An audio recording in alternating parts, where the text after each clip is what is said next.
꼭 나이 때문만은 아니죠. 물론 나이의 영향은 있습니다. 하지만 기미 환자 중에 반 정도는 이 자외선에 노출되고 시작한다고 하고요. 기미 환자 84%는 자외선에 노출된 후 기미가 더 악화되는 증상을 보였다고 해요. 따라서 자외선 차단하는 것도 매우 중요하겠죠? UVA, UVB, UVC가 있습니다. UVC는 오존층에 모두 흡수되니까 무시하셔도 괜찮고요. UVA는 진피층 깊숙이까지 파고들고요. UVB는 주로 피부 위층에 영향을 끼칩니다. 우리 진피층은 탄력을 담당하는 부위거든요. UVA는 이 진피층까지 영향을 끼쳐서 주름, 노화를 일으키게 되고요. UVB는 우리 피 썩었을 때 얼굴 빨갛게 타거나 하는 거 경험하신 적 있을 텐데요. 그런 영향을 끼쳐요. 화상과 물집, 가려움증을 유발할 수 있습니다. 그리고 가장 심각한 건 이 자외선은 결국은 피부암을 유발할 수 있습니다.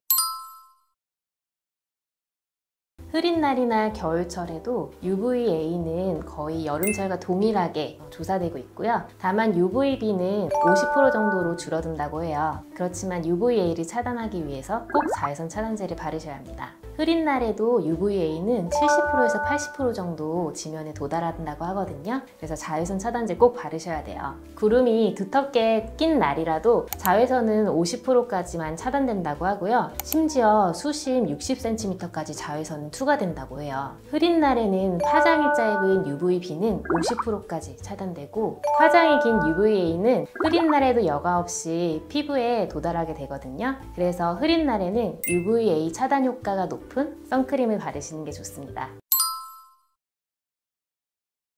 제가 한번 단계별로 가르쳐 드릴게요. 첫 번째, 자외선 차단제를 고르실 때 차단 지수를 반드시 확인해 주세요. SPF, PA 지수가 보통 우리나라에서 사용하는 지수인데요. SPF는 UVB 얼마나 차단해 주는지, PA는 UVA를 얼마나 차단해 주는지 말하는 지표입니다. 이 뒤에 숫자 보이시나요? 이 숫자는 우리가 자외선 차단제를 발랐을 때 얼마나 오랫동안 자외선을 막아주냐 의미입니다. 예를 들어서 동양인들은 보통 15분 정도 있으면 붉게 얼굴이 올라오는데요. 이 자외선 차단 지수 50인 선크림을 발랐을 때는 50 곱하기 15, 750분 이후에 붉게 나타난다는 것을 의미합니다. 미국에서는 보통 SPF 30 이상이면 충분하다고 하는데요. 우리나라의 경우에는 여름이 더 고온이고 습도도 많잖아요. 그래서 잘 지워지는 경향이 있습니다. 그래서 저는 SPF 지수 높은 걸 좀 더 추천드려요. 그러면 우리나라에서는 SPF 몇 짜리를 바르는 게 가장 좋을까요? 저는 SPF 50 이상을 바르시는 게 맞다고 생각합니다. 혹시 단위가 어떻게 되나요? 50 이상은 어떤 숫자들이 또 있나요? 보통 50까지만 표기하고요. 우리나라에서는 그 이상은 잘 표기하지 않는 걸로 알고 있어요. 우리 UVA는 PA 지수로 우리나라에서는 표기를 하는데요. 플러스가 3개 이상일 때부터 차단 지수가 높다고 보거든요. 그래서 UVA 같은 경우에는 PA 지수가 3 이상인 걸 추천드립니다. SPF 30 제품을 올바른 방법, 충분한 양으로 사용하면 그 이상의 제품과 거의 차이가 없다고 합니다. 다만 우리가 실제 사용하는 양은 권장량의 4분의 1밖에 되지 않는다고 해요. 그래서 써있는 차단 수치보다 자외선 차단 효과가 떨어지게 되거든요. 그래서 제가 두 번째로 알려드릴 방법은 2~3시간마다 자외선 차단제를 덧바르는 것입니다. 이론적으로는 5시간에 한 번씩 바르는 것도 가능하나 아까 말씀드린 것처럼 우리가 권장량의 4분의 1밖에 사용하지 않거든요. 따라서 번거로우시더라도 2~3시간마다 덧발라주셔야 합니다. 자외선 차단제 도포시 권장량은 얼굴 하나 기준으로 손가락 2마디 정도 생각을 하시면 돼요. 세 번째, 충분한 양 바르기입니다. 피부과에는 핑거팁 이론이라는 게 있는데요. 성인 얼굴 하나 기준으로 연고나 크림을 도포할 때 손가락 2마디를 발라야 한다는 내용입니다. 자외선 차단제도 마찬가지인데요. 그래서 보통 목까지 바를 때는 2개 반 정도 바르시길 권해드리고요. 그리고 손까지 바르실 때는 손가락 3마디까지 권해드립니다. 먼저 유기자차는 자외선 차단제를 바르게 되면 피부 안쪽으로 흡수되게 되거든요. 그러면서 화학적인 방법으로 자외선을 차단하게 됩니다. 따라서 발림성도 좋고요. 발랐을 때 티가 안 난다는 게 굉장히 장점이에요. 다만 피부에 흡수되기 때문에 피부가 예민하신 분들은 알레르기, 접촉 피부염 등이 유발될 수 있습니다. 그리고 두 번째, 무기자차의 경우에는 바르게 되면 피부 위층에만 가부처럼 씌어지게 되거든요. 그래서 장점은 자극적이지 않고 피부염을 유발하지 않는다는 건데요. 단점은 누가 봐도 선크림 발랐구나 알 수 있다는 게 큰 단점이죠. 제가 간단하게 요약드리면 유기자차는 자연스럽고 티가 안 난다는 장점이 있지만 피부염이 유발될 수 있다는 단점이 있고요. 무기자차는 피부염이 유발되지 않고 안정적이지만 표시가 많이 난다는 단점이 있습니다.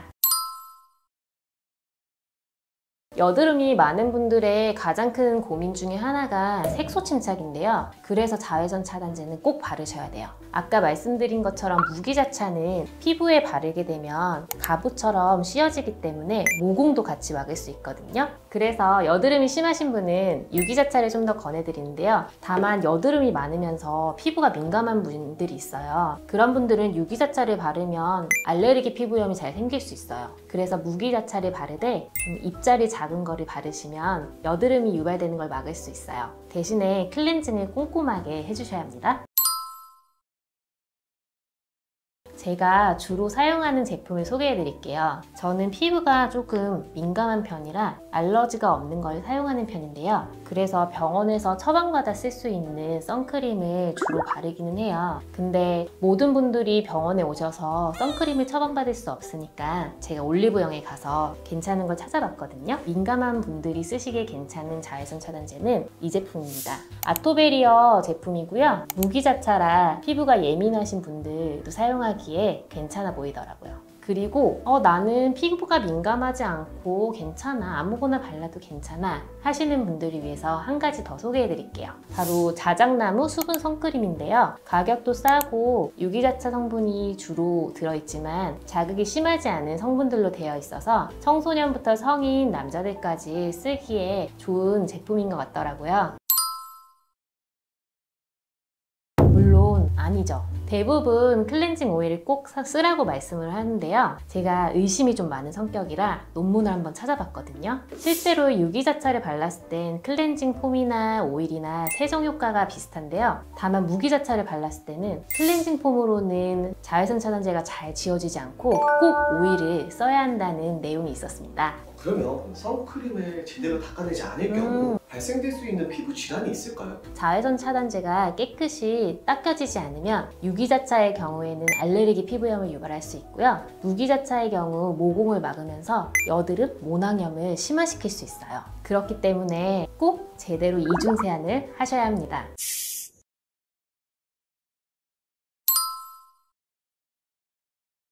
아니죠. 나한테 딱 맞는 세안제를 찾아서 사용하는 것이 좋습니다. 저울을 잴 때 우리가 가장 중요한 게 뭘까요? 바로 0점을 맞추면서 시작하는 거거든요. 피부 관리에서 세안은 이 0점을 맞춰주는 단계라고 생각해 주시면 돼요. 우리 피부는 잘 아시다시피 약산성 pH 5.5를 맞춰줘야 되거든요. 바로 피부가 안정화된 상태여서 가려움증이나 따가움증, 붉음증도 없는 아주 좋은 상태의 피부를 말합니다. 피부가 산성을 유지하는 게 왜 중요할까요? 우리 피부에는 피부 안쪽을 보호해주고 있는 피부 장벽이라는 게 있는데요. 외부의 유해한 물질로부터 우리 몸을 보호하고 내부의 피부에서 좋은 성분이 빠져나가지 않게 막아주는 기능을 합니다. 이 피부 장벽을 만들어주는 역할을 하는 게 효소라는 건데요. 이 효소는 피부에서 약산성일 때만 제대로 작용할 수 있어서 pH 5.5를 맞춰주는 것이 피부 관리에 굉장히 중요합니다. 그냥 물로만 세안을 하면 피부가 알칼리화 되기 쉽습니다. 따라서 올바른 세안법으로 피부를 약산성 상태 pH 5.5로 맞춰주는 단계가 꼭 필요합니다. 피부과에는 피부 질환으로 오시는 분들이 굉장히 많거든요. 이런 분들 보면 공통적으로 잘못하고 있는 세안법들이 있어요. 제가 4가지 알려드릴게요. 첫 번째, 잘못된 세안제를 사용하는 것입니다. 잘못된 세안제라고 하면 첫 번째, 고체 비누. 딱딱한 비누를 쓰시는 것도 우리 피부에는 좋진 않아요. 물론 어떤 분들은 천연 비누여서 좋지 않냐고 물어보시는데요. 이 고체 비누를 만드는 과정에서 알칼리 성분이 되기 때문에 피부를 약산성으로 만드는 데는 별로 좋지 않습니다. 그리고 우리가 씻었을 때 뽀드득 거리는 세안제가 있거든요. 이 세안제들도 대부분 알칼리성을 띠기 때문에 이런 건 피해 주시는 게 좋고요. 그리고 거품이 많이 나는 걸 남자분들은 굉장히 좋아하는데 계면활성제가 많이 들어있어서 아까 말씀드린 피부 장벽에 있는 시멘트 성분을 좀 녹여주는 역할을 해요. 그래서 이런 제품들은 피해 주시는 게 좋습니다. 그리고 두 번째, 화장솜으로 닦아내거나 브러쉬를 이용해서 세안하는 것입니다. 이렇게 디바이스를 사용하는 건 아까 피부 장벽에서 벽돌을 깨는 역할을 하거든요. 이 벽돌은 우리 몸에서 각질세포 해당하는데요. 이 각질세포에는 천연 보습인자라는 게 들어있어서 우리 피부를 촉촉하게 하는데 굉장히 중요해요. 근데 이런 디바이스를 쓰게 되면 이런 유효한 성분들이 떨어져 나가게 되면서 피부 장벽이 깨지고 피부 질환이 유발될 수 있습니다. 그래서 꼭 피해주세요. 세 번째, 너무 자주 필링을 하는 것입니다. 물론 여성분들은 화장이 잘 먹기를 바라서 각질 제거를 잘 하시는데요. 저도 그 마음은 충분히 이해하나 자연스럽게 떨어지는 각질 정도는 가볍게 제거하는 건 괜찮으신데 굵은 입자의 스크럽 제품을 이용해서 물리적으로 빡빡 문지르시게 되면 피부 장벽이 조각조각 깨지게 돼서 피부에 다양한 질환들을 유발할 수 있어요. 그래서 이런 건 피해 주시는 게 좋아요. 그리고 여드름 때문에 고민이신 분들 보면 세안하실 때 각질 제거를 엄청 자주 하시는 경향이 있거든요. 이것도 매우 안 좋습니다. 각질을 제거하게 되면 그걸 보완하기 위해서 우리 몸에선 피질이 더 많이 분비되게 되고요. 이것 때문에 오히려 여드름, 모낭염, 피부 트러블이 더 심하게 되는 결과를 유발할 수 있어요. 그래서 피해주세요. 네 번째, 꼭 마지막에 세안을 하실 때 차가운 물로 정리를 하시는 여성분들이 많거든요. 아마도 모공이 작아지길 기대하면서 하시는 것 같은데요. 물론 모공은 일시적으로 작아질 수는 있어요. 그런데 정말 일시적인 거고요. 그것보다는 홍조, 그리고 민감성 피부인 분들은 피부 문제를 더 유발할 수 있어서 이런 찬물로 세안하는 거는 꼭 피해 주시는 게 좋아요. 찬물이 아닌 경우에는 29도에서 31도 정도, 우리가 만졌을 때 약간 미지근한 정도의 물 온도로 세안을 하시는 게 좋습니다. 뜨거운 물로 세안하게 되면 이거 역시 우리 피부에 있는 혈관을 자극하게 되거든요. 그래서 홍조가 악화될 수 있고요. 그리고 더불어 피지 분비가 많은 분들은 피지 분비가 좀 증가할 수 있어요. 그래서 세안할 때 너무 뜨거운 온도도 안 되고요. 너무 차가운 온도도 피해 주시는 게 좋아요. 그래서 항상 미지근한 물로 세안하는 거를 잊지 말아주세요.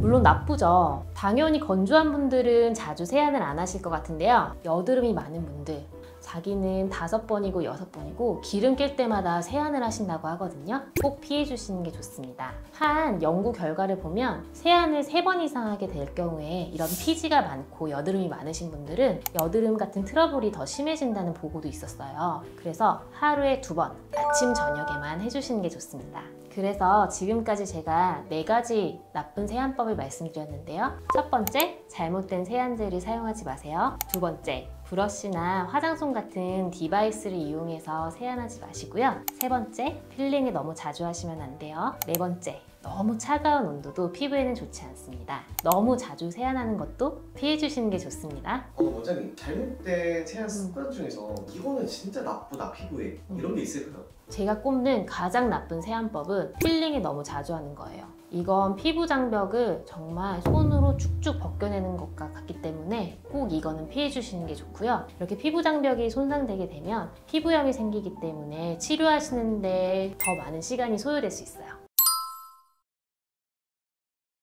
네, 제가 한번 차근차근 단계별로 설명드릴게요. 먼저 저녁 세안을 외출하시고 바로 하시는 게 좋아요. 앞으로 봄이 되면 미세먼지가 심해질 텐데요. 이 미세먼지는 피부에 자극을 줘서 여러 가지 트러블을 유발할 수 있거든요. 깊숙이 침투하기 전에 바로 세안을 해주시는 게 좋습니다. 그리고 다음 세안을 하실 때는 꼭 손을 먼저 씻어주시는 게 중요하고요. 그리고 손에 묻은 물기를 다 닦지 말고 그 상태에서 클렌징 오일을 짜서 화장을 지워주시는 게 중요한데요. 이때 블랙헤드가 좀 신경이 쓰신다 하면 T존 부위나 나비존 부위에 한 5분 정도 러빙을 하면서 피지를 지워주시는 것도 블랙헤드를 지우는데 큰 도움이 됩니다.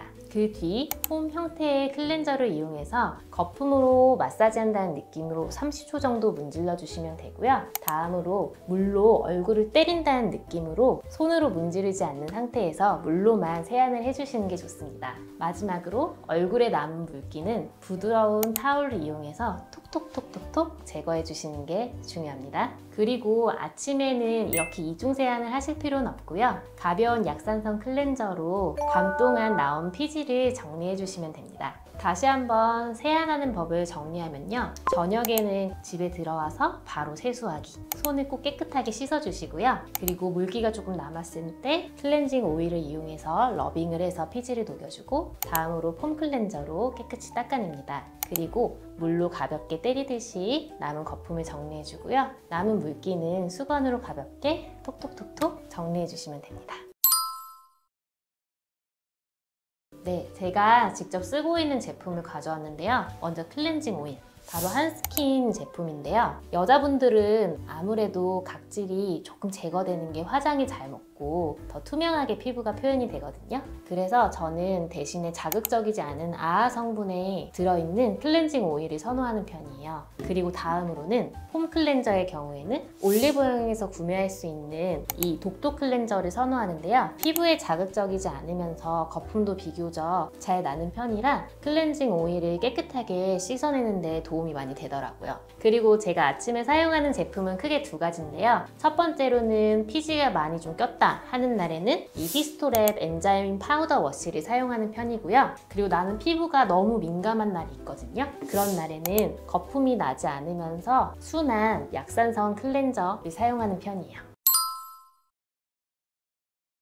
피부 타입에 상관없이 하루 2번이면 충분합니다. 다만 피부 타입에 따라 세안제를 좀 다르게 사용하는 게 좋은데요. 먼저 예민하거나 건조한 피부이신 분들은 저녁에는 이중 세안을 하시되 아침에는 거품이 많이 나지 않는 약산성 클렌저를 사용해 주시는 게 좋아요. 그리고 민감하지 않고 유분기가 많은 피부의 경우에는 저녁에는 클렌징 오일, 약산성 폼 세안제를 사용하시고요. 아침에는 약산성 폼 세안제 혹은 효소 세안제를 사용하시면 좋습니다. 유분기가 많다고 중성 혹은 알칼리성 세안제를 사용하는 건 권해드리지 않는데요. 피부가 알칼리화되면 우리 몸에서는 피지 분비를 더 많이 만들어내서 pH를 맞추려고 하거든요. 이러다 보면 다시 기름도 많이 끼고 모낭염이나 여드름이 올라오기 때문에 꼭 약산성을 써주시는 게 좋습니다. 피부 관리에 관심 많으신 분들 보면 기초는 신경 안 쓰시고 바로 응용편으로 가시는 경우가 많거든요. 세안을 잘하는 건 피부 관리의 기초예요. 그래서 제가 오늘 추천한 아이템들을 사용해 보시고요. 자신에게 잘 맞는 세안제를 찾아가는 것이 굉장히 중요하다고 생각해요. 그래야 좋은 제품이 더 빛을 발하고 피부가 더 깨끗해질 수 있거든요. 이 과정에서 궁금하신 점은 댓글로 남겨주세요. 이 영상이 도움이 되셨다면 구독과 좋아요 부탁드립니다. 감사합니다.